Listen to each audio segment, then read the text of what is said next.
Welcome to this special episode of Frequency Matters, the RF Microwave Update series. I'm Pat Hindle, and I'm talking today with Jericho Sabas, Product Manager at Micro-Coax. Welcome, Jericho. Hey, Pan. Thank you for having me. EMI shielding has always been a big challenge for RF engineers. How has the role of EMI shielding evolved as electronics become smaller, faster, and more integrated? Well, it's only become more important, right? As we have more systems, smaller, more density of systems in each vehicle or in each system, you it only has become more important.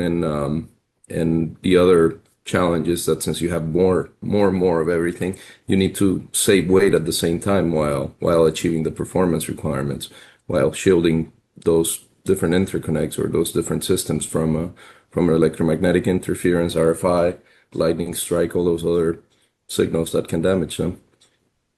Yeah, there's more and more signals at more and more frequencies. They Yeah. never take them away, they just get more. What's driving the new performance requirements across markets like aerospace, defense, and EVs? Yeah, so there's several key trends converging, right? You have electrification. You're trying to make an all electric vehicle, control everything electrically. Higher voltage systems, you have higher power requirements within the systems, and you need to miniaturize at the same time. So it's opposing requirements, but you have to achieve it somehow. And you need to shield this cable, shield the systems at the same time. You need to be able to handle vibration, handle temperature, handle the chemical exposure, and you need to maintain performance. You need a system that stays reliable and efficient. So it's just it's we're at that junction of all those requirements and limited capabilities.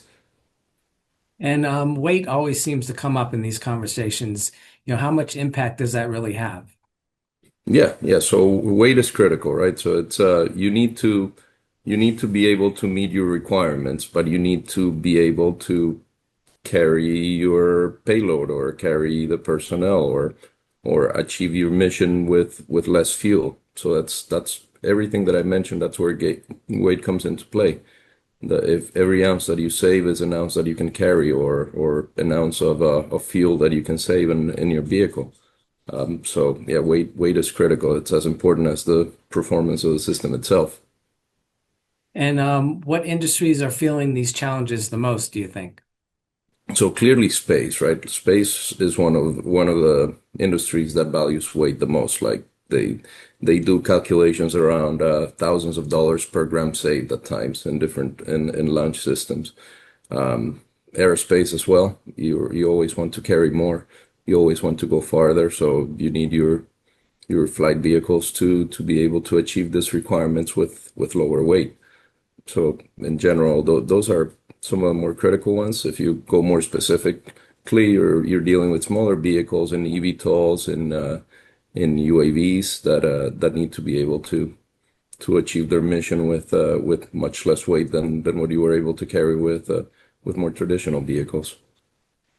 And so, with all these performance demands, how are advances in materials science reshaping the way engineers approach the EMI shielding, and what kinds of new solutions are emerging as a result?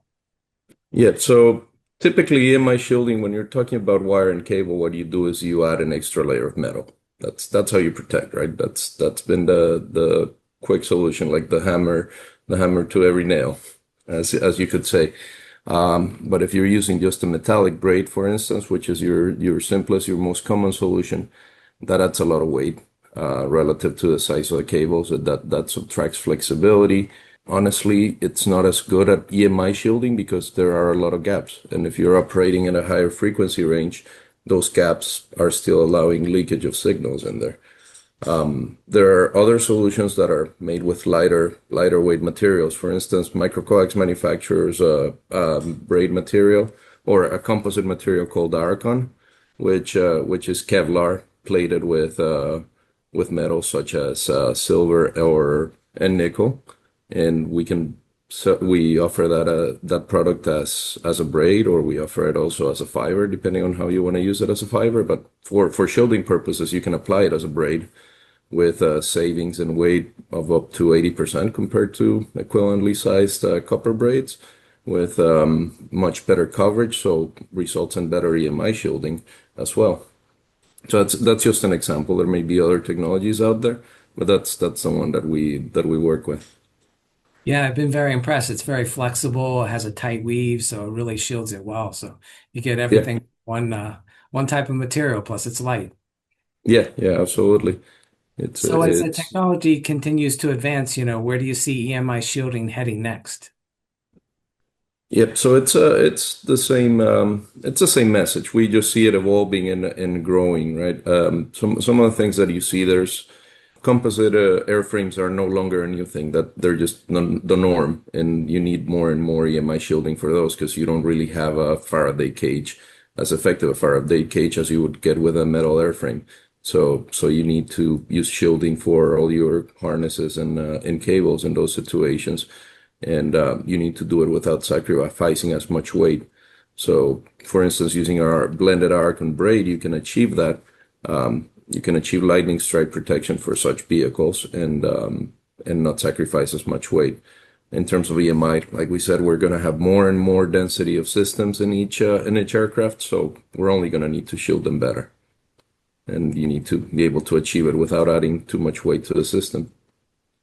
Well, thanks, Jericho, for talking with me today about EMI shielding materials and the importance to RF engineers. To our audience, you can find more videos at videos.microwavejournal.com. Thanks for watching.